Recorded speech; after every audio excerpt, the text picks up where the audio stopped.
আসসালামু আলাইকুম ওয়া রাহমাতুল্লাহ। জ্বর হলে কখন অ্যান্টিবায়োটিক নেওয়া প্রয়োজন?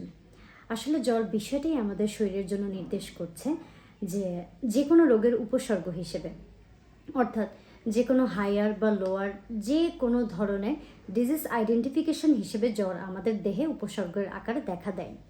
জ্বর সাধারণত অনেক ধরনের হয়ে থাকে। ভাইরাল ফিভার হয়ে থাকে, ডেঙ্গু ফিভার হয়ে থাকে।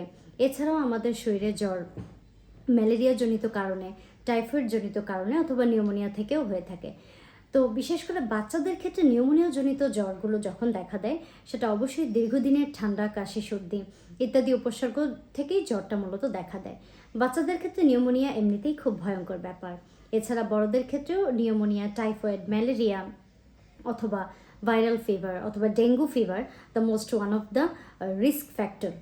এই রিস্ক ফ্যাক্টরগুলো থেকেই আমাদেরকে ডক্টররা অথবা আমাদের প্রেসক্রিপশন বেসিস যে যারা আছেন তারা আমাদেরকে এই ধরনের অ্যান্টিবায়োটিকগুলি সাজেস্ট করে থাকেন।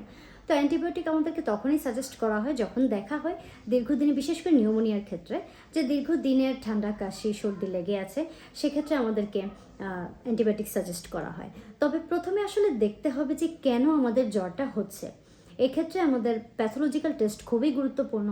আমাদের জন্য যে যে প্যাথোলজিক্যাল টেস্টগুলি ডক্টররা প্রেসক্রাইব করে থাকেন, সেই টেস্টগুলি না করা পর্যন্ত আমরা আসলে জ্বরের এই পেছনের কারণটা জানতে পারছি না।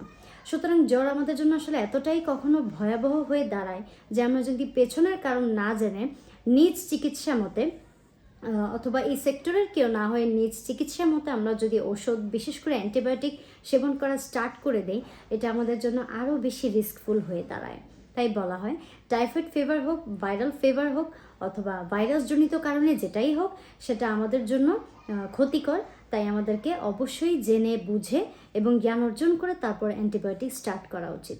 যেমন নিউমোনিয়ার ক্ষেত্রে, বাচ্চাদের ক্ষেত্রে যদি আপনি জেনে বুঝে বা না বুঝে যদি আপনি অ্যান্টিবায়োটিক স্টার্ট করে দেন, সেক্ষেত্রে এটা অনেক সময় মৃত্যুর কারণ পর্যন্ত হয়ে দাঁড়ায়। তাই জ্বরের ক্ষেত্রে অ্যান্টিবায়োটিক গ্রহণের ব্যাপারে অনেক বেশি সতর্কতা অবলম্বন করতে হবে, যেন তা কোনোভাবেই শিশু মৃত্যু অথবা মাতৃমৃত্যু অথবা যে কোনো পেশেন্টের মৃত্যুর কারণ হয়ে না দাঁড়ায়।